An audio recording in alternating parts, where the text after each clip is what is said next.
Hey everybody out there, and welcome back to another Dark Avenger Comic Book review. We are talking about the big two. We are talking about the books that were released on October 23rd, 2013. We got two things. Number one, happy Halloween everybody. We didn't dress up this year, unfortunately, due to the fact that this video... shirts, you flash me Yankees. Yeah, but due to the fact basically because Halloween is a bit away from when this review goes up, so maybe we'll do that theme-wise for the next set of comics, which actually come out the 30th, which is the day before Halloween, and it would make more sense. True. Second thing was, hope you guys had a great Halloween Comic Fest. It was this weekend. I could definitely tell you guys one thing. We will not be getting any of the free comic books from Halloween Comic Fest. I did promise a lot of people that we were going to be talking about them and reviewing them. I don't know if you guys had the same problem. I've talked to three other people from Dark Avenger, two other people from Dark Avenger Inc. Both Mike Spiderslayer and Brandt tried also to order the Halloween Comic Fest books online through Midtown, and all three of us had the exact same problem. We tried to order them. There was a mess up where it was advanced orders, and you can't do that with the free comic book day stuff or the events comics. So we ended up waiting. They went from advanced order to available soon, and never left the available soon. Then all of a sudden they were all sold out, and then they went back to available soon. The books were supposed to go on sale at 10 a.m. on Saturday. The website was so overcrowded with people, it was freezing. And then, unfortunately, they didn't go on sale at 10 o'clock.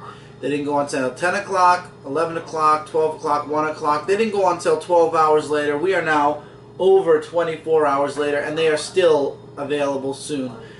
I don't know what the heck went on Midtown. It was a huge glitch on their part and a huge mess up on their part online-wise. I hear that people did get the books from the stores.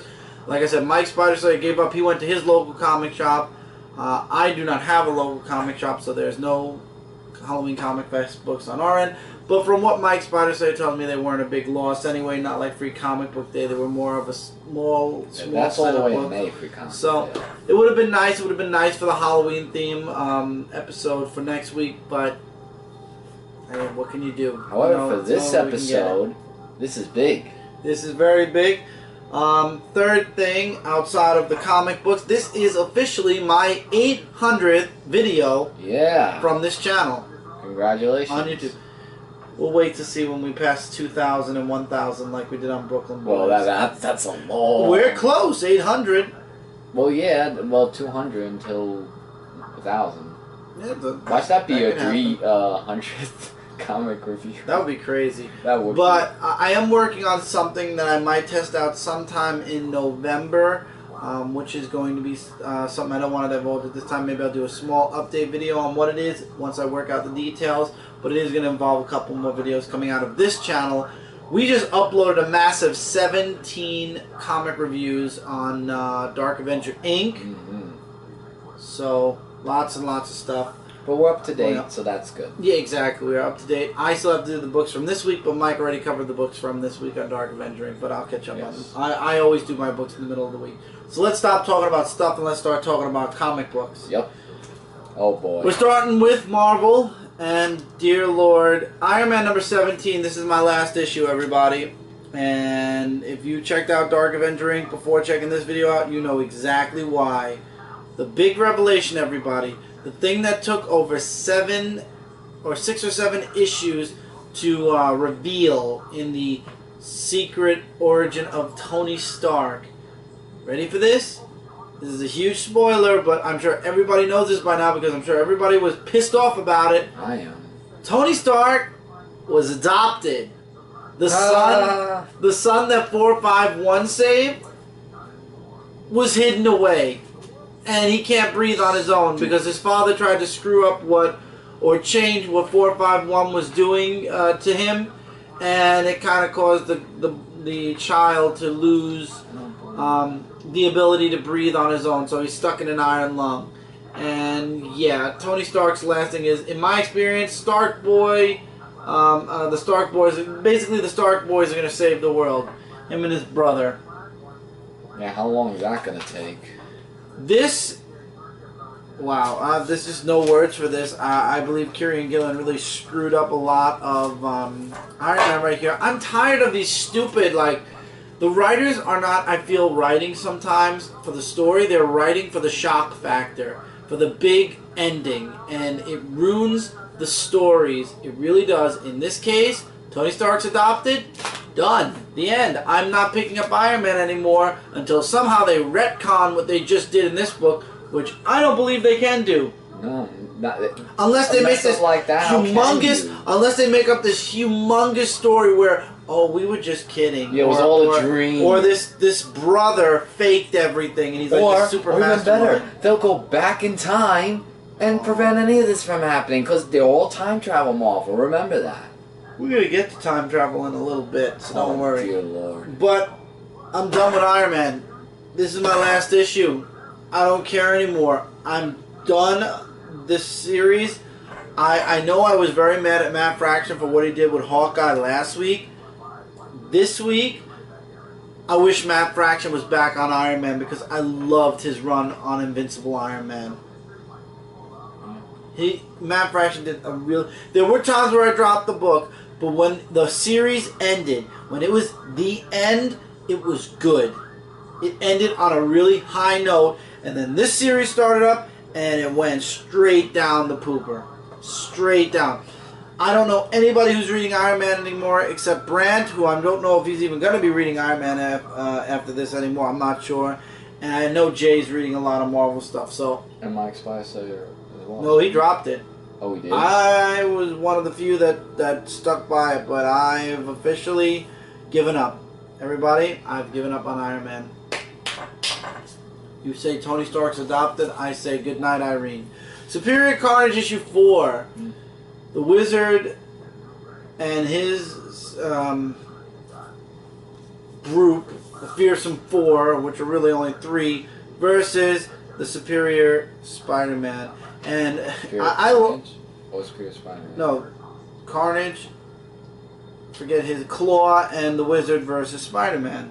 Oh, I thought you were saying Doc Ock Spidey, and the Wizard tries to get into Spidey's mind, and he finds out that Spider-Man's really Otto Octavius, and he kind of goes into shock, Spider-Man, and the Wizard's like, I don't believe this. I really am losing my mind. I failed. I give up. I'm losing control, and just at that very moment, he loses control of Carnage, and it's Claw versus Carnage, Spider-Man versus Carnage, and Spider-Man's trying to get Wizard to say, you know, he's like, hey, listen, I am Doc Ock. Stop. You know, you're fine. Take control of Carnage again. You know, this is, you know, don't lose control. And I'm not going to spoil the ending because I'm looking forward to the next issue, but let's just say that the Doc that was Carnage isn't Carnage anymore. And not really looking forward to where the next issue is going, but hopefully this all will somehow, if he's still alive, lead back into Cletus Cassidy as Carnage, because I like Cletus Cassidy as Carnage, and yeah, because Marvel's just changing all these stories around, and it's not working out so well. Not working out so well. But this was a good issue. It definitely picked up a lot from where it left off in the last issue. The last issue was like, I know everybody didn't like it. I didn't like it. Mike Spider-Slayer didn't like it. Everybody was making fun of the Superior Carnage. This issue kicked it up a notch with the action, and it gives us hope for what's going to come at the end of this series. So we'll see what happens in issue 5, which will be the conclusion. We have 2 books that are concluding. Ultimate Comics, All New Spider-Man, issue 28, is the conclusion to the Ultimate Spider-Man. Spider-Man goes after Roxxon, and he's also followed by Spider-Woman, Bombshell, Cloak, and Dagger. So Miles wastes no time, but it turns out when they face Roxxon, the big guy, he knows who Spider-Man is. Okay. As a matter of fact, spoiler alert here, 28 issues culminating, he's the reason why Miles Morales became Spider-Man. He's the reason for Jessica Drew, he's the reason for Cloak and Dagger and Bombshell and her mother. So basically, Roxxon has been doing these plans. He's basically the twisted version of Norman Osborn, except Norman Osborn's still alive, and Miles Morales is Spider-Man, but Peter Parker is not. So Roxxon basically is a new Oscorp, so to speak, and he basically believes he's untouchable because he does work with Shield, and Jessica Drew works for Shield, and yeah, I don't think the whole "I work for Shield" works. I really do like the artwork. I don't want to show this page because I feel like it cuts the art short. Sorry, it's a bit late when we're doing this. But the action in this book is awesome. Artwork and certain panels are just spectacular and beautiful. But in the end, they take down Roxxon, and as Miles says, he is Spider-Man. So we all called this from issues back. But anyway, then there's a whole scene in the end of the book, which I'm not going to really spoil too much. But let's just say that there's a team being put together, which leads me to believe that Miles Morales might not be leaving the Ultimate Universe after all. So that's good. That's good, but then that means who's going to take over Amazing Spider-Man? Spider-Man 2099? I wouldn't mind if Miguel O'Hara took over, or Michael. No, like Oz in a good way, yeah. Yeah, why not? Let it be Spidey 2099 for a bit. I don't know, but we'll see what happens as the Ultimate Cataclysm begins. I believe issue 0.1 is coming out next week, so be prepared for Cataclysm. Final issue of Venom as well, Venom 42. This is the end, folks. And Cullen Bunn's run has officially ended. I have a feeling we're going to be seeing a superior Venom. I don't know why, but I get the feeling in 2014 because they're just going to do it. Carnage It's just going to happen somehow, and I'm going to get sick. But beside the point, until then, though, we have Venom 42. Flash wants to get the mark removed from Andy, a.k.a. Mania now. And they go to Mephisto for help. They want Mephisto to take the seal off of Andy, and they're not leaving without it. So as the conversation is going on, they get attacked by Crossbones and his people. Huge fight. The rest of the book is basic Venom and Mania versus Crossbones and his people. It was a really good issue. High impact action. All took place in one place, though. Mephisto shows up, brings an end to everything, and in the end we find out, there's a tiny spoiler, Flash Thompson wasn't the one that was marked, the symbiote was. So there's no way to take it off of Andy, because it's not Andy that's marked, it's the symbiote. And because Andy is the symbiote's host, the mark remains on Andy. Mephisto does not release Andy from the mark. So she's stuck, and it's the end. But, as they say in the back, Venom will return in Superior Spider-Man issue 22. So in 1 month we'll be seeing the new Venom, possibly if Flash Thompson loses the symbiote. But I think Flash is going to get it back probably at some point. I don't know. Well, let's hope for the best. I don't need a new Venom. I really don't want a new Venom. Maybe Eddie Brock will be Venom again. No, Eddie Brock will not be. Eddie Brock is Toxin. Or if he could be both Toxin and Venom. That's impossible. You can't. How's it impossible? Couldn't you be Toxin and Venom at the same time? Like be his soul? No. No. Maybe he'll get rid of Toxin. I don't think so. Keep grabbing for straws, Michael. While you're doing that, let's talk about Daredevil, issue number 32. It was officially announced that Daredevil is ending at issue 36. And there's no indication of whether Chris Samney and Mark Waid are coming back on the book. There is a definite that the book is coming back in 2014. We just don't know if it's a new team, if it's an old team, if it's this team. I'll tell you guys right now, if Mark Waid is not writing Daredevil, I will not be picking it up, because Mark Waid is the only one that's written Daredevil right. I even tried the minis, and it just does not work. Mark Waid knows how to write Daredevil. That's it. Bottom line, I don't want to hear issue 1 was so good, because you know what? Doesn't matter. Mark Waid is the one that can write Venom and can write Daredevil, and I'm not going to read it without Mark Waid. Not yet. And I'm not a Mark Waid fan. Like, only of what Mark Waid writes I'll read, because I don't like the Indestructible Hulk. And Mark Waid writes that. So, it's not that I'm like just sticking with it because Mark Waid's on it. It's just Mark Waid knows how to write Daredevil. So we find out, no big spoiler here, that the person that's hanging in front of Matt is not Foggy. It was a rubber, or basically a doll. And turns out Jester is working for the Serpents, the Order of the Serpents, and yeah, it's a whole convoluted thing. And now Matt just wants to find a way to put the Serpents down. And Foggy's at the office, and they're doing their research, and I love that. And he's like, you know, I know whenever I need something, Foggy is the one that never disappoints. And Foggy finds out that there's like some type of a spell book involved with the Order of the Serpents, the Dark Hold, as they say.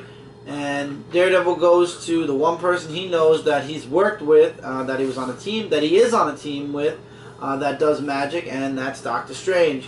And Doctor Strange gives him an address and a place to go, and it turns out it is, and it's funny how he's like, where people and customs will seem unworldly and alien to you, and it turns out to be Stone Hills, Kentucky.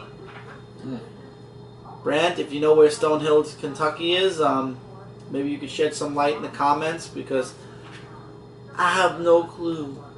I have no clue. Is that like a backwards place in Kentucky, or is this just a complete joke? But anyway, the Order of the Serpents is there too. As a matter of fact, Matt Murdock's taxi driver, one of the few or only driver in where they're at, has it. You see, snake? At least that's what I believe. I don't know. I just saw the snake and I said, oh, maybe he's part of the Order of the Serpents. We don't know, because he runs off because there's a mob chasing after some, as they quote, two dark uns.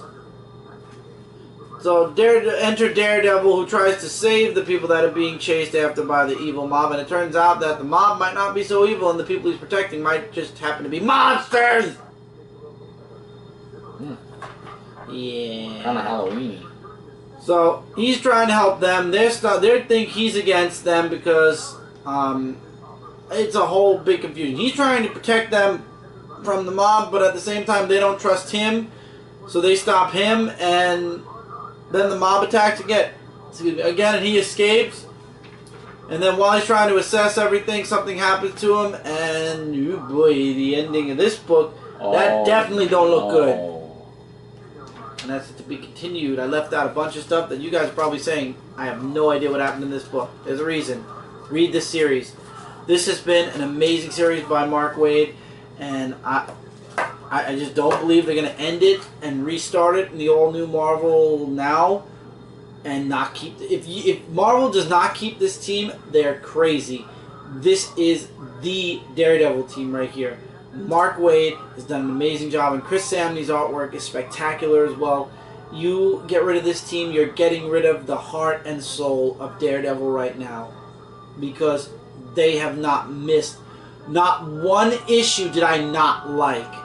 Every single Daredevil issue that I picked up, I've loved. I jumped into it after reading the first trade paperback and made damn sure I didn't miss an issue since reading that trade paperback and getting the issue that takes place right after the first story arc. I have not missed an issue since. It has been that good. Never had anything bad to say about this series. I hope that Marvel's smart enough to keep Mark Waid on this book. Because if Marvel's not smart enough to keep Mark Waid on this book, then Marvel really needs to reassess their head in chief. Nova issue number 9, which is connected to Infinity, but not really. I'm not reading Infinity, and I feel completely comfortable with this. Basically, Thanos wants Nova out of the way, so he has Maxima Proxima send her hound, which her name is blah blah blah blah. Blah, blah, blah. Blah blah blah. Blah, blah. I forget her name. Yeah, it's always named. Oh, no. Sam. That's his name. That's Sam. Well, this Samantha. Well, he sends her Hound to go after Sam. And, yeah, basically she has Sam's family. And she wants to fight Sam. She won't have any weapons. He doesn't use his Nova helmet. And the winner basically takes all. Sam wins. She leaves the planet. Begs him actually to kill her. And that's it. She wins. She takes Sam's head back to Thanos. And obviously she has a lot more skill and ability than Sam does. So basically Sam says, this is an unfair fight. You're a bully. You know what? Plan B. Because he's together now with Speedball and Justice. And Speedball and Justice are claiming, you know, they're part of it. They're talking already about a team. And we all know the new Warriors are coming back very soon. And that's the hints that are coming out of Nova. So Nova gets his helmet back. And finally the fight is even. And the rest of the book is a straight up fight between Nova and this woman. She loses, and she is now subjected to torture and torment for the rest of her life. The artwork in this book is really, really good as well, I must say that.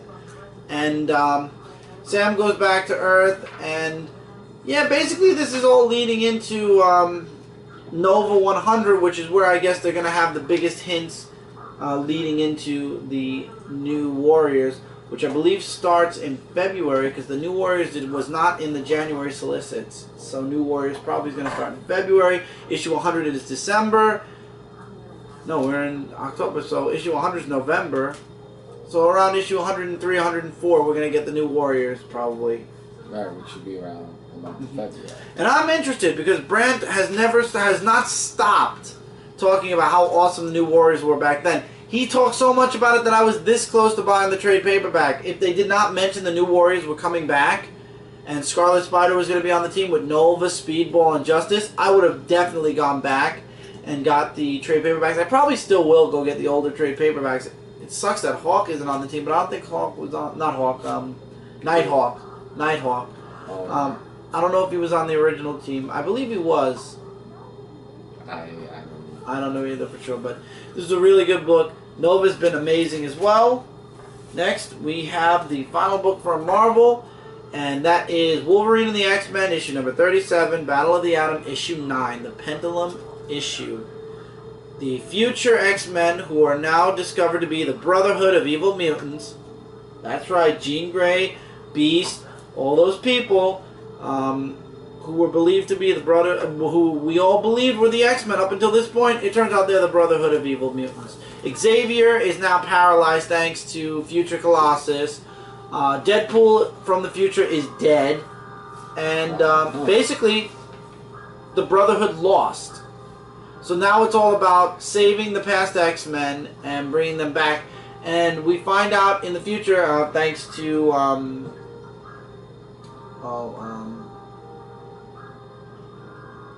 Quentin Quire from the future. He says that they can't go back. He says they can't go back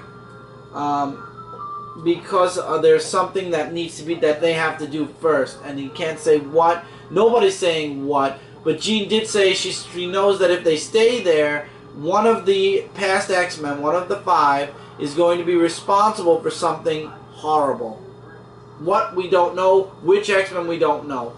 But the Brotherhood of Evil Mutants has a final plan B, so to speak. And the one page I think that was the biggest waste was right here, where you have future Quentin Quire facing off against his younger self. And he's like, let's get this over with. And young Quentin says so many questions. And he's like, I only have time for one. And of all the questions in the world, he didn't ask how he became the Phoenix. He didn't ask how he, you know, how things came to where they were in his future. He said, when do I finally get out of this school? And the future Quentin Quire just, he laughs hysterically and walks off. It's like, oh, that's a stupid question. Yeah, that was dumb. Because obviously he never leaves the school because that's where they found future Quentin Quire. So he never leaves the school. So, duh. But the X-Men, both teams decide to put aside their differences for now. Not permanent, just for now. And they go after the future Brotherhood of Evil Mutants with the future X-Men. So we got the past X-Men that are they're prisoners right now, And we got the present and future X-Men going after the Brotherhood. We find out that that Cloak character that we all thought was Cloak, it turns out it's Wiccan, which I thought is awesome. He's the Sorcerer Supreme in the future. The past X-Men get free. This is the best splash page I've seen in an X-Men book in a very long time. I loved this splash page. It was freaking awesome. You have the Icemen fighting off against the Hulk Iceman. We have the past and present Beast going after the future Beast. We have there's a bunch of fighting going on, and everybody's fighting Scorn, which is really future Jean, but they all say we're gonna call her Scorn from now on. Shield shows up, which is the worst thing to happen, and then the ending basically is all manipulated by Jean Grey. This was Plan B, and it's to be continued in the final chapter, which is Battle of the Atom, issue number 2, I believe, right? Right. Part 10 is X-Men Battle of the Atom, issue number 2. Coming on sale next week, the final week of October. Oh my God, I cannot wait for the last issue. Especially after things really were horrible in the last issue. With Chapter 8, I was so worried that Marvel was going to end this series horribly. This issue brought the mini series up a bit. It redeemed itself a tiny bit from where it was when Chapter 8 left off. Chapter 8 really sunk it a bit, but Chapter 9 kind of built it back up a little bit as well now. So I believe the conclusion to this series is what's going to be the worthwhile. It's going to make the series worth reading, or it's going to make the series completely worthless. We already know that the past X-Men cannot go back into the past right now. They are forced to stay in the present until they do what they are supposed to do in the present, and then they'll go back if they want. But we don't know what that is. It was an awesome fight scene. Things definitely picked up. I thought things were just going to continue to sink until we got to the very bottom of the barrel, but things really got better, and I like it. And thank God this is one of the only miniseries from Marvel that I'm picking up right now, and I'm liking it. It's a miniseries event. I would say one of the events that are going on in Marvel that I'm actually enjoying. I thought it was going to tip over and fall, but it actually redeemed itself a little bit. We'll just have to wait and see in the next issue. And with that, guys, we're going to take our commercial break. So stay tuned. We will be going into DC Comics next. So hang on a second, and we will be right back after this commercial break.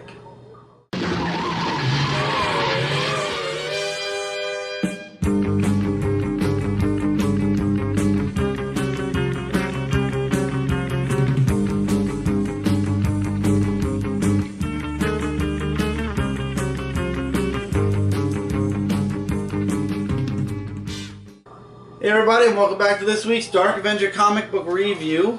We are now in DC Comics, and you actually have a couple of books in DC Comics. I do. First, the digital first. I did it again! This is the third time! The digital first DC comic book. Adventures of Superman, issue number 6. Yeah, I just had to help him right Before Superman actually became Superman yet. Thank you. Superman is still training in the Fortress of Solitude with Jor-El. We get to see Zod for the first time. Mongol decides he's going to attack Earth. The artwork is beautiful, and in the Fortress of Solitude, it's so bright, and it's just amazing. Wow. And Jor-El actually wants Superman to leave Earth. He's like, you know, you're my son, you're not theirs. I didn't send you to Earth to be their protector. I sent you to Earth to be protected, and then once he's protected, to leave. So this is kind of a different take on Jor-El. I didn't really like the way they did it, because originally in the movies and everywhere else, Jor-El wanted Superman to watch over and protect the Earth. This book kind of went the opposite way, where Jor-El wanted Superman to leave Earth now that he's older and he's grown up and protected and he has his powers. Zod shows up and explains about what his father did to him and how he was in prison trying to save Krypton. And I love how right away Superman went right back to his father and said, what is the Phantom Zone, and why was I the only one that was sent back? You know, what could have been more important than saving the entire Kryptonian race? And he's like, you were, my son. And then you see that Zod shows up from the Phantom Zone. He says, your father, basically the hubris of his father. Mongol attacks Earth, Now remember, nobody knows who Superman is yet, and Superman's been making little minor appearances here, there, and everywhere, but nobody saw him. But when Mongol attacked, that's when Superman became public. He came into the public eye, so to speak, and that's when Sam Lane actually took a very big interest in Superman and in what was going on. Superman's fighting Mongol, the Earth armies are fighting Mongol, and in the end, basically, Sam Lane shows up, he's like, my name's General Lane, stand down whoever you are. He's like, I'm on your side. He's like, thanks, but we got this. He's like, doesn't mean you don't need help. And he's like, you know what? Fine, you don't want to listen? Take him out. And then Superman just takes Mongol and flies off, and that's it. And I love how Sam Lane's like, I'm going to make it my mission to find out where this guy came from. And then Mongol, instead of being trapped in the Phantom Zone like what Superman's father did, and Zod's still in the Phantom Zone talking with him, Superman signals for Green Lantern, and Green Lantern takes Mongol away. And I like, once again, that this book stayed true to the 86 Superman, where Jonathan Kent was still alive after Clark Kent became Superman. And we also get to see the birth of Clark Kent. I guess we could say this is the birth of Clark Kent through the digital first copies. But artwork was amazing. The story was really, really good. It's just too bad that this continuity this is just other extra stories. We can go into a different story completely now, and this story is not even considered anymore. These are literally just added on stories to the mythos of Superman and nothing more. There's no rhyme or reason to them. They don't all go one after the other after the other. These are just extra stories, and that's what sucks, because this is the classic costume, this is a classic feeling Superman, and unfortunately this is not part of continuity, or it doesn't even have its own continuity. It's just stories told by writers and artists. The end. Now we're going into the mainstream books. We're going to start off with Larfleeze number 4. Yes, I'm still reading this book. The Orange Lanterns are now free, and they rebel against Larfleeze, and they beat the crap out of him. And I'm glad at least Stargrave is still around, so that gives hope that Stargrave might come back. He's with the Wanderer, and we get to meet the Wanderer's sister, who I thought was her brother until I actually read the book and saw that it's her sister. So Stargrave isn't doing so well either, but long and short of it, Larfleeze gets his ass kicked by his core, or by his revived core, and basically they're using him as a power battery now. Let the torture begin. Once again, this is not a Lantern series that you need to be reading. It's not connected to the other Lantern series for a reason. This is more along the lines of its own entity, so to speak, but it definitely took a jump from its comical side. It was really like the Deadpool of the Lantern Corps series. It isn't that way anymore. Issue 4 definitely solidifies that it's dead serious now. And Larfleeze is in a lot of trouble because his Lantern Corps now realizes they're free, and he is the source of all the orange energy. So they suck the orange energy out of Larfleeze to power their rings. Wow. So this is going to be interesting. I like Larfleeze enough to say that I'll stick around for a bit longer. I'm not reading that many books as is, so I'm sticking with Larfleeze. I know a lot of people don't like the series. I leave it up to you guys. If you're a fan of Larfleeze, if you like the Orange Lanterns, maybe this is a book for you. There is still rumors that the Sinestro Corps is going to get a book at some point. The Blue Lanterns are obliterated, so there is no Blue Lantern book coming out anytime soon. I doubt there'll be an Indigo Tribe one. Maybe with the Blue Lanterns, because I'll read it. We'll see. But for right now, we have the Orange Lanterns, and it's a very interesting series. Or Larfleeze, so to speak. So we'll see. We'll see where this series goes. I'll still be covering it. Next, I want to talk about this book really quick before we get into that book. Aquaman issue 24. I thought this was the beginning of a new story arc. It was not. This actually takes place in the middle of a story arc. So I'm actually going to wait out this series, at least until we get to the end.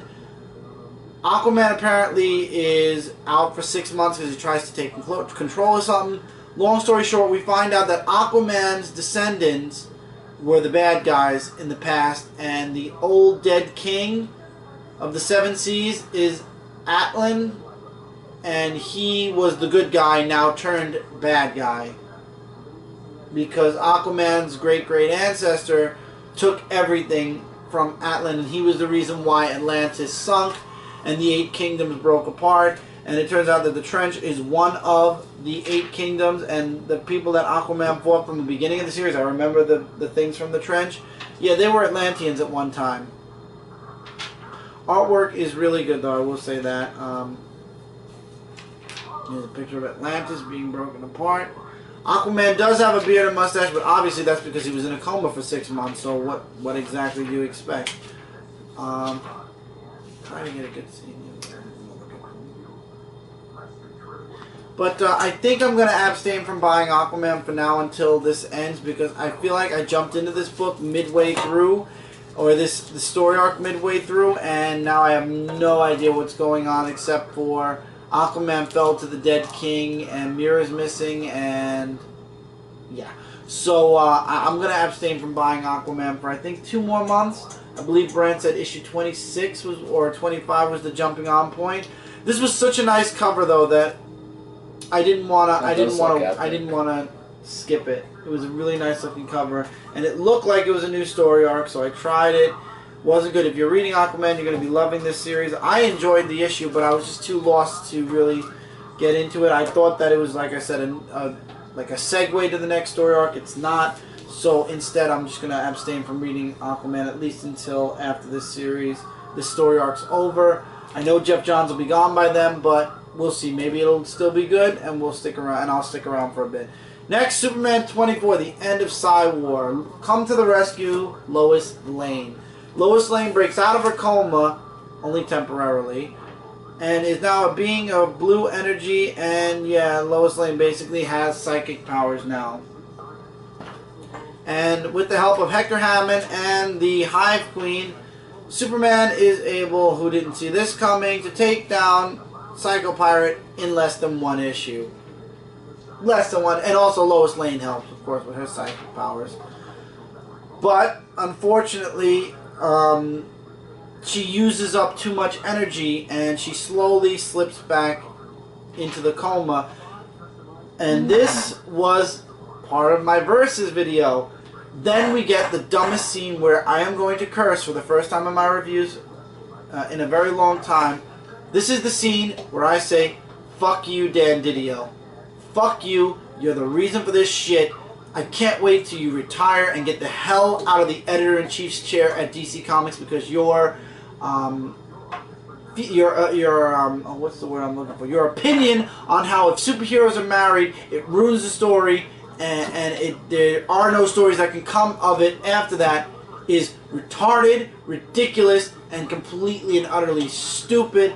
And I've talked to several writers, not only at New York Comic Con, but through the internet, and they all agree you can still write a very good story if the superhero is married. You can. You're trying to hold too tight to reality. Didio, remember, this is sci-fi fantasy, not reality. We read these books to escape reality. If you have a good writer, any good writer can write any story in any situation at any time. That's bullshit and a cop-out that you say you can't get any good stories if a character is married. That it ruins the story. Fuck you, and fuck you for making Superman say, "Lois Lane, you are what you will always be, my best friend." Fuck you. One good thing that comes out of this, I don't know if it's going to stick, because Lois is right now part of the 12, and she does have psychic powers. Lois Lane claims that she knows that she finds out that Superman is Clark Kent. Will this stick? I sure hope so. It would definitely make for good storytelling. What? I was just saying, but unlike Iron Man, I was just gonna say it. You go ahead. They can fix this. Yeah, they can. Once Dan Didio gets out of the editor-in-chief's chair and we get somebody who actually has a brain and realizes this is fantasy and is ready to put back all the superheroes with their married counterparts, they can completely and utterly fix that in literally 1 issue. Let's hope they do. The only reason I say fuck you, Dan Didio, is because I know his hands are all over that. Because Dan Didio doesn't want any superhero married in the DC universe. None. Not even Aquaman. Aquaman's not married to Mira anymore. So that's why I say Dan Didio's fault and F him for doing that. Because What'd you do? his fault. I saw a bug. Oh. So, thanks Dan, but can't wait for you to get out of the seat. And you know, nothing personal against Dan Didio, I just do not agree. And I seriously do not agree because from 1993 all the way through until 2011, Superman was married to Lois Lane, and we got a lot of really good stories out of it. So that makes Dan Didio's statement about superheroes being married, you can't have a good story anymore, invalid. Because guess what? There have been a lot of amazing stories that came out of Superman, and he was either married or engaged to Lois Lane at the time. So don't bullshit me that you can't have a good story if a superhero's married. That it ruins the story. That's bullshit and a cop-out. You just don't know how to write a good story. And if you notice, all the stories that Dan Didio writes, like Olmec, ended in 6 issues. Just note that, everybody. Just note that. DC Universe and the Masters of the Universe issue 2, because I'm not gonna stay here and curse out Dan Didio anymore. This picked up a lot. To be honest, I was hesitant to get this issue. I didn't want to. After the first issue, all of us on the live show were saying this series is gonna suck. It's already, you know, the first issue was terrible. What the hell were we reading? This issue takes no time in fixing that opinion, in my opinion. Because we got now He-Man and Teela are in the DCU. Skeletor confronts the Justice League and basically possesses them. And the possessed Justice League go after He-Man, Batman, who somehow escapes, Teela, the Queen, Constantine, and who's the Justice League Dark, the one that's a psychic. Not Zatanna, the one you kept mixing her name up. Madame Zandu. Madame Xandu, yeah. No, Zandu. Xandu. Those... Zandu. Whatever her name is! Xanadu. And a Xanadu to you too. So, Skeletor wants the Constantine and Madame Zandu, and he sends the now possessed Justice League after them. So we get a huge battle between Teela, He-Man, and the Justice League of America. And the best fight, the best one, was Superman versus He-Man. Because they're so equally matched, it's not even funny. And let me guess, they team up. As always. Oh. I'm going to show this page because I'm going to prove how much of a shock factor there was in this issue. He didn't want to do it, but he had to because Superman left him kind of a no choice here. I mean, obviously it's not going to be a death, but that is a powerful splash page, if I do say so myself. And basically, ouch. He-Man and Teela have now become public enemy number 1 for attacking the Justice League. Now, the Justice League snaps out of their possession, but they don't know what happened, why it happened. All they see is He-Man had stabbed Superman, and we all know He-Man is magic, and so is Skeletor, so Superman's weak against magic. So now what? Is Superman dead? Of course he isn't. We all know he isn't. Or Superman. But He's got lost. What are the ramifications of what happened in this issue to come for the next 3 issues? I believe this is a 5-issue mini as well. And to think he didn't get enough during the Trinity War now. There is also a reference to Volume 1 of He-Man where, remember, they had their memories erased? Yeah, I remember that. There's a reference in this miniseries to that miniseries, or it wasn't considered an ongoing, believe it or not. They just ended it to start a new volume, I guess, with a new team. But there was a reference in the beginning of this book towards that, and this was just an amazing book. If you guys dropped it because you didn't like the first issue, give issue 2 a try. If you still don't like it, then drop it. But I believe the series definitely picked up a lot with this issue. I loved it. Teen Titans issue 24. The Titans are hopping around all over time and space. And and Lord, they don't even know how long they've been at it, jumping back and forth through time. And the first scene was the funniest one, where Miguel's in a church, and for those of you that don't know, that's basically Bunker. You have Red Robin, who shows up, and he's like, listen to me, there's a train, I need you to be on that train. And he tells Miguel exactly where to go. And for those of you that read issue 1 of Teen Titans, where Red Robin and him met, it all makes sense now.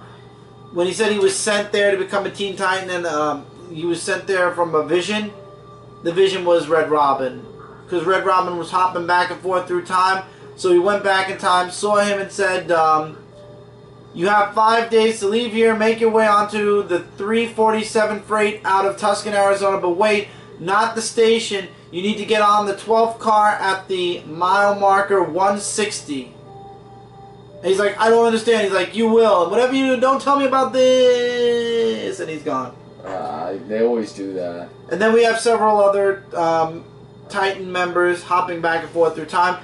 The one that really stuck out was the one with Bart Allen, when he went forward in time to the part where he became, or he was a villain, but not a villain, but to save us what's the word I'm looking for? To save innocent people, he's willing to destroy an entire ship worth of soldiers. And Kid Flash is trying so hard to convince his past self to not do this, that there is another way. And he even said, man, I cannot believe I was ever this much of an ass.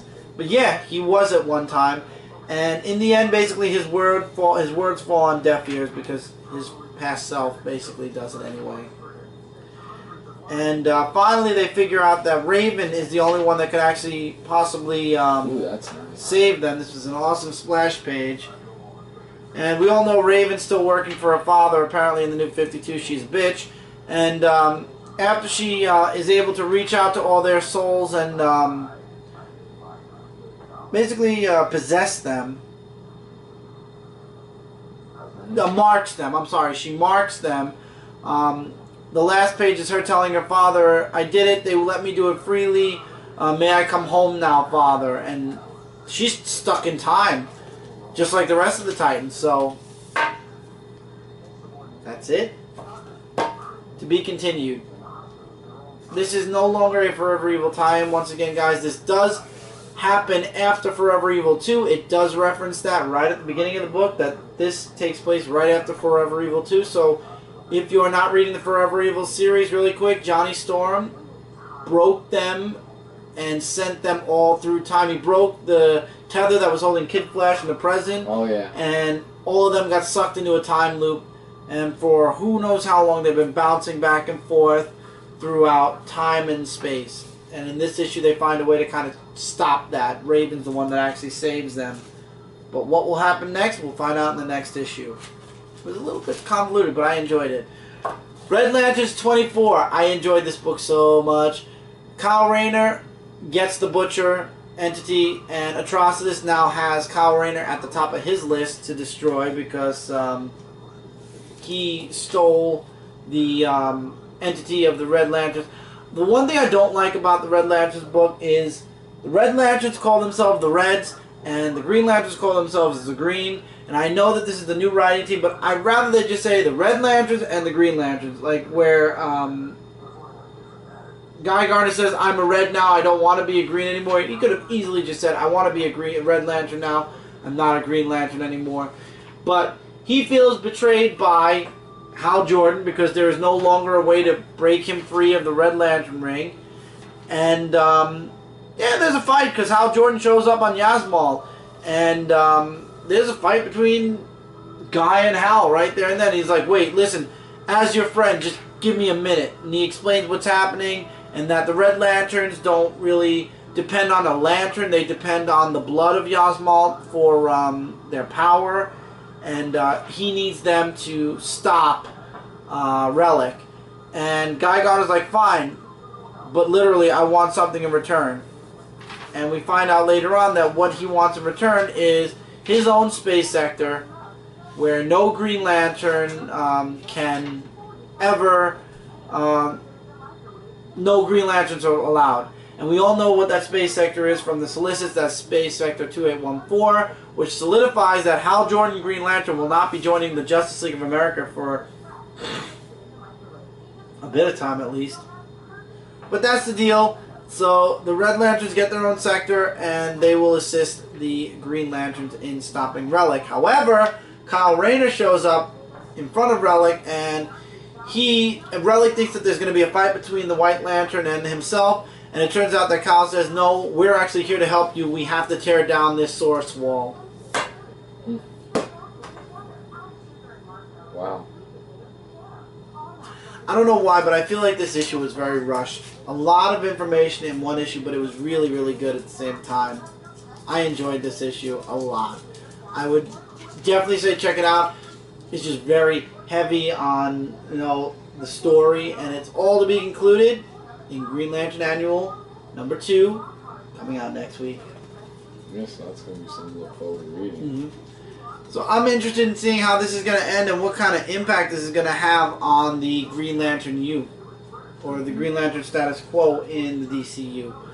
I liked it, and I definitely recommend you guys check it out. And thank you, God. I'm taking a break, and you're doing the talking. Yep. All-Star Western featuring Jonah Hex, issue number 24. Bruce Wayne meeting with Jonah Hex of what he knows about his great-grandfather, I believe, Alan Wayne, regarding the Wayne Casino. And there's a big court that's going on where they want to press charges against him of the whole thing that happened, charging him with murder, but everyone's saying that he's a hero, and if you want to hear more about that, I explained in the in-depth comic review. And yeah. And there's a whole big thing of Bruce Wayne talking with Dr. Arkham about him. Meanwhile, Jonah Hex and Gina, they go riding around and they hear about this weirdo sex festival. Don't ask me what about it. Man, you just can't get away from that sex stuff, can you? But what Jonah Hex is looking for is golden money, and he knows where it is, and he hopes it's still there based on the whole time thing that he did with Booster Gold issues back. So I'll give you some artwork right here. And because it's a $3.99 book, it gets that special kind of cover, the glossy cover. Mm-hmm. And it was okay drawn, I would say. So they find the pot of gold, and they take it to the gun shop, and it's like worth 60 grand. This treasure that they found. Jonah Hex uses a gun that he's familiar with, and here is the weirdo sex festival. And in coming John Constantine. You gotta be in this kidding issue. me. Yeah, John This Constantine. guy is everywhere. I know, he's in Swamp Thing, he's in this, he's in Justice League Dark, his own series. He's everywhere, this guy. You may as well call it the year of John Constantine while you're at it. But the end, hell's about to be unleashed in the next issue, and wherever John Constantine goes, hell's about to be unleashed, apparently. Yeah. So, things are gonna get a little bit hairy. Hell yeah. If you want to see what the ending page looks like, but this series really picked up when I last dropped it, and I'm actually liking the series and where they're going in that direction. So, yeah, definite pickup if you've been reading All-Star Western. Next we have The Flash issue number 24, the final confrontation between the Flash and the Reverse Flash. Reverse Flash gets to go back in time and kill his dad, but the Flash is with him. Obviously, he has to stay tethered to him thanks to the Speed Force, and the Flash basically stops him because he sees that, because the father was killed by Reverse Flash, it changes the timeline, and it turns him into, as young Iris says, a monster. And he wakes up and he's like, what am I doing? What's wrong? And Flash goes into this huge thing about how, you gotta let go, you have to look forward. And basically he strips Daniel of his powers. I love the artwork in this book. Oh man, it's so beautiful. And he becomes Flash again. And Iris is still not willing to give up on her brother, in the middle of the book at least. Barry shows up to Peggy's parents' thing just in the nick of time. He tells Elias to stay away from him and to stop following the Speed Force. His partnership with him is done. Iris almost died, and he's like, if she would have died, God only knows what I would have done to you. But this is the last warning. Stay out of my way. Iris finally gives up on her brother, but it looks like her brother still might actually have the ability to rewind a bit of time, because this guy's watch goes back a bit after he screams for his sister. So I don't think her brother Daniel completely lost his reverse flash powers. And he even says, if I was able to do it again, I'd go back and do it again. And she's like, why would you do it? And it's like, for us. He destroyed us. He was abusive. He hit us. He did everything. She's like, I pity you because of what we went through. It made me who I am today, and I wouldn't have it any other way. And Barry decides he's not going to look back anymore. He knows he can't change time. Ha ha, to the little Flashpoint reference. He has to move forward and look forward. And he has to and he's always going to keep trying to look forward. And he actually reopens his mother's case, and he wants to try to prove his father innocent, not because he wants to keep dwelling on the past, but because he wants to give his father a future. And Peggy finds out about it, and we'll see what her reaction is in the next issue. And we got the time thingy, so give us 1 second. We're going to switch out, and we'll be back at the click of button. And we had to switch cameras also, so that's why things weren't like completely fluid. Anyway, really quick, The Flash was a really good issue. It did feel like the ending was kind of resolved very quickly, but then again, this is The Flash, so quick is definitely part of the character. Yeah, we'll go with that. Quick is part of the character. So it resolved very quickly, but at the same time, it was still an amazing series. I can't wait to read the next issue. Can't wait to see what's going to go on in The Flash next. Actually, the next issue is connected to Zero Year. And it's going to be $3.99. Every issue connected to Zero Year goes up an entire $1 because they're making it thicker. Part of it. Green Arrow, Flash, Batwing, Batgirl, Nightwing, Red Hood. Oh yeah, Red Hood too, yeah, because I just started reading that. Don't you love it? All the stories just cut short so that they can do 0 year and then they go back to the story. I don't know. But next is your book, and then I have the conclusion book. Yes. This is your book of the week, and my book of the week is right behind it. Yes. The first story arc of Forever Evil Blight, Justice League Dark, issue number 24. You're going to be reading the entire Blight series, yes. aren't you?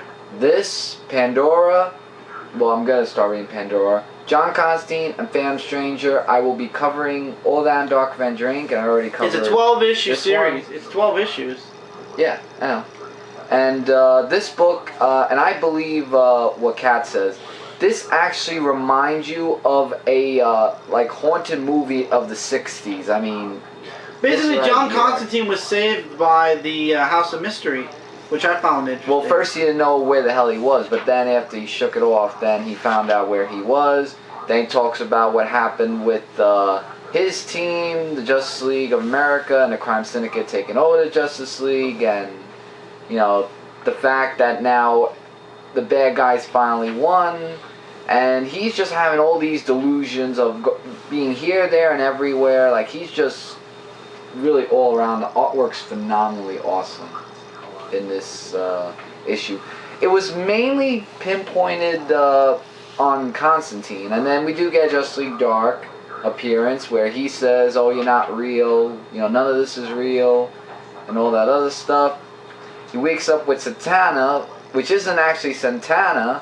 It is actually Nightmare Nurse, who returns, and you remember her from the Phantom Stranger, where they dissected through his mind in issues 8 and 9. And they have a little confrontation, and the ending, let's just say Nightmare Nurse has a bit of a... Swamp Thing. For Nurse Nightmare, yeah. Like a Swamp Thing, like thingamajigger at the end of this issue. So, you get a return of somebody that we haven't seen since the, I think before Trinity War? I think it was before Trinity War, actually.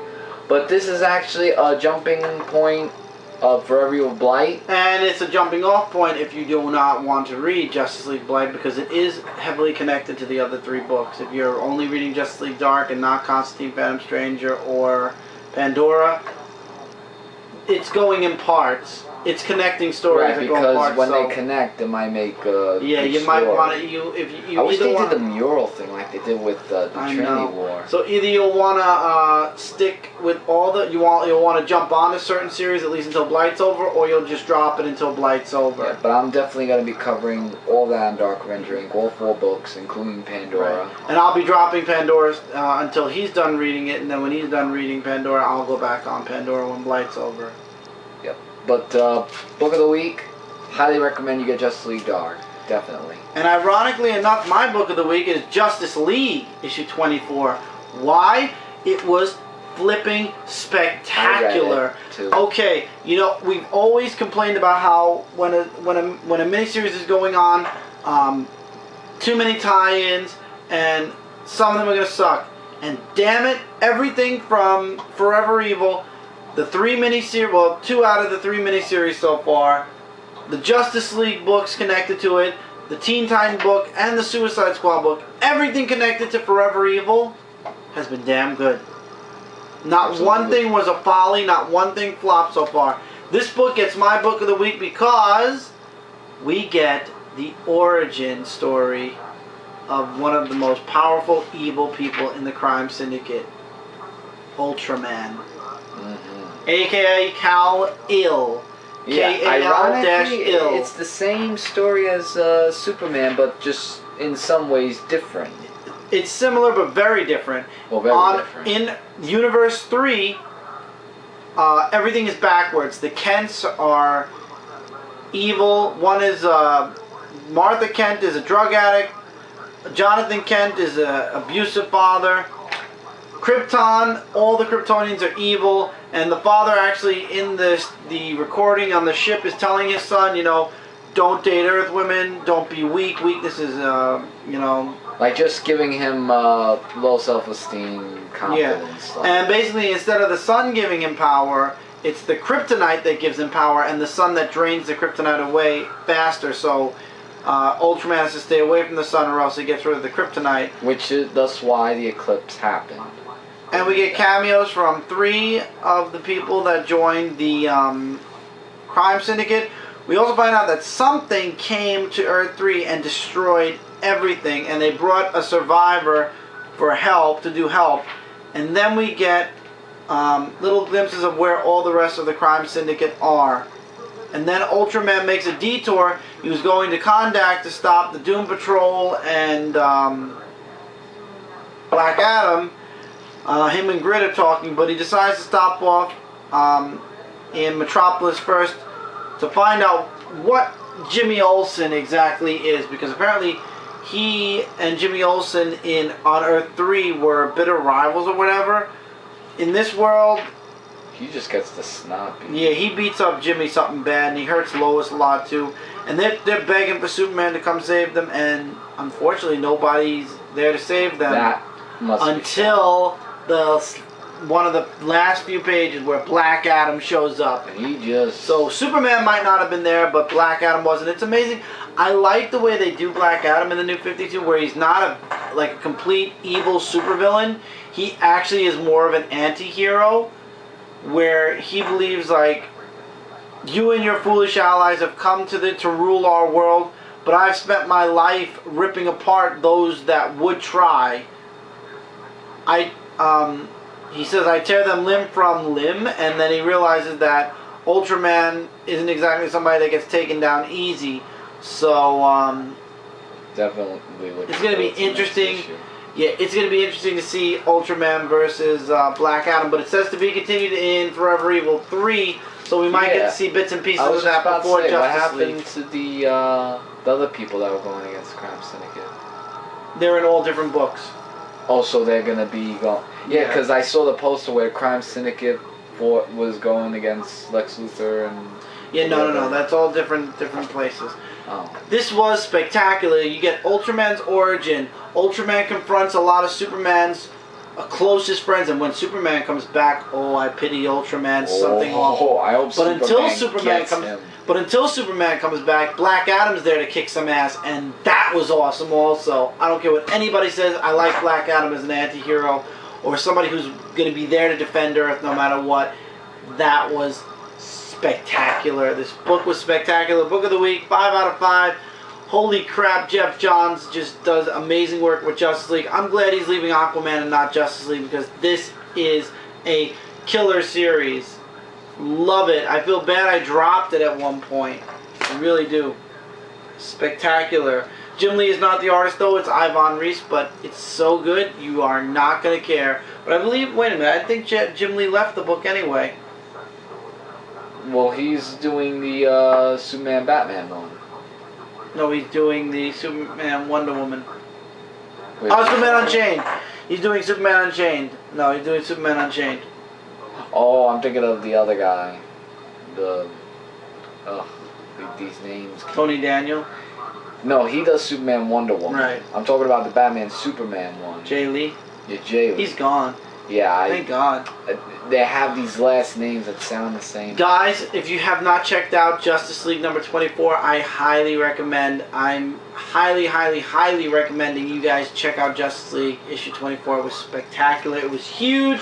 If you're a fan of the Crime Syndicate, you get Ultraman's origin, and it was just a big book all around. Definitely. Loved it. Spectacular. And with that, that's it for this week, guys. Yep, so, once again, congratulations with 800 videos. Thank you. Going strong, and good job. Has been great helping you. It's been amazing these 800 issues, but of course these 800 videos, I would like to say a good fraction or a good half 100 videos was dedicated to my first video series, which was the walkthrough of Ghostbusters. And the butt traps and all that other stuff. Yeah, the butt traps. Oh, that was classic. Just funny. Yeah, before I did comic reviews, I did do a couple of random skits on my channel before falling under the comic review. Yeah. 100% channel. But yep, 800 videos later, here we are. Yep. On the road to 1,000, and if things go right, maybe we'll hit 1,000 within the next year or two. Well, let's see. But it would be really ironic if you hit your 300 episode. And that's the 1,000th video. That would be super epic, 2 for the price of 1. So with that, I'm done talking. So congratulations, and I'll see you guys next time. Alright guys, and before we close out this 800th video, let's talk about these books. Let's run them down. Justice League and Justice League Dark issue 24. Must-haves. Yep, book of the week, Justice League Dark. Flash 24 was amazing. Felt a little bit quick, but once again, it is a Flash. Something to look into. Jonah Hex, issue 24, All-Star Western. I like the direction it's going. Great issue. Check it out. Can't wait to see what's going to go on in the next issue. Red Lanterns, issue 24. A lot's revealed here. Guy Gardner no longer wants to be a Green Lantern. He wants to be the head of the Red Lanterns forever. And they're going to get their own space sector because of Relic. Something to look into. I would say definitely check it out. Teen Titans 24 was here, there, and everywhere. Literally. Time hopping everywhere. I leave it up to you guys. DC Universe versus the Masters of the Universe issue 2. This picked up so much. Issue 1, everybody was like, the series is going to stink. Done. The end. Don't want to be bothered. This issue redeems it, and I think everybody should check this issue out before completely condemning DCU versus the Masters of the Universe. Superman 24, the conclusion of Psy Wars. I like Lois Lane found out Clark Kent was Superman. Don't know if she's going to remember it or not after she comes out of her coma. Do not like, and F you, Dan Didio, Superman calling Lois Lane his best friend. I leave it up to you. Aquaman 24, I jumped in the middle of a story arc, and unfortunately I have no idea what I really read. I had a good idea of what I read, but I think I'm going to wait till the next story arc starts. I leave that up to you guys if you're reading it. Larfleeze number 4 took a serious turn. Really enjoyed it. Up to you guys. Adventures of Superman 6, amazing. Check this book out. Wolverine and the X-Men issue 37. Chapter 9 picked up a lot, where Chapter 8 kind of dropped the ball. So hopefully with the conclusion coming out next week, we'll have a good event that came out of Marvel this year. Nova issue 9 was really good. Something to check out. Daredevil issue 32. It's Mark Waid. It's awesome. You guys got to check it out. Venom 3rd, number 42, final issue. If you guys have not been reading Venom, You won't be interested in it. If you are, you will. So it's up to you. Ultimate Comics, all new Spider-Man issue 28. Awesome final issue. Will it get a new number? Will Miles Morales travel to the 616? Or will he stay in the Ultimate Universe and a possible new team? We'll see. Up to you guys. Superior Carnage issue 4. Once again, that's up to you guys. It's if you want to read it or not. Iron Man issue 17. I dropped it. I'm done. I do not recommend it. And I say, guys, just let it go unless you're a hardcore Iron Man fan. If not worth buying. The series completely pooped after Invincible Iron Man went out. So, Matt Fraction, we miss you on Iron Man, but please get your act together with Hawkeye. I would love to see Clint only in the series again. Also, don't forget to check out comicrelated.com, your #1 source for comic-related news, reviews, and a whole bunch more. Don't forget to be back here sometime this week where me and Mike will be going over the indie books that were released on October 23rd. Right? 23rd? Or is it the 16th? No, 23rd. Yeah, 23rd. Yeah, my bad. Yeah. Of 2013. We are having a lot of fun doing the indie book reviews. Absolutely. Now. This will be episode 5 for this week, and really good. We're now on track. Don't forget to also check out darkavengerink.com, which takes you to our YouTube channel for now. If you're not subscribed, please click that sub button. This way you will not miss out on a single video that we put out. We put out tons and tons of videos, and if you enjoy what you watch on there, you're not going to want to miss out on a single one. Also, there are a ton of links on Dark Avenger Inc. for Pete's Basement, New Comic Book Day, Why I Love Comics, the related recap, Hall of Toys is on my channel. Check all those out because most of our respective some of our respective members are parts of each and every one of those websites. That's why they're there. So check those links out as well. As I said, don't forget to check out Pete's Basement every Tuesday. Their review goes up the day after mine. Why not? Check out their opinions on the books that I review and more, because they do everything in one episode. Yeah, that's it, guys. Take care. Keep reading. Keep collecting. And if you're new to this channel, don't forget to click that sub button as well, so I'm in your sub box and you won't miss out on a single video here. See you guys next week for another Dark Avenger comic book review. Take care, everybody. Later, guys.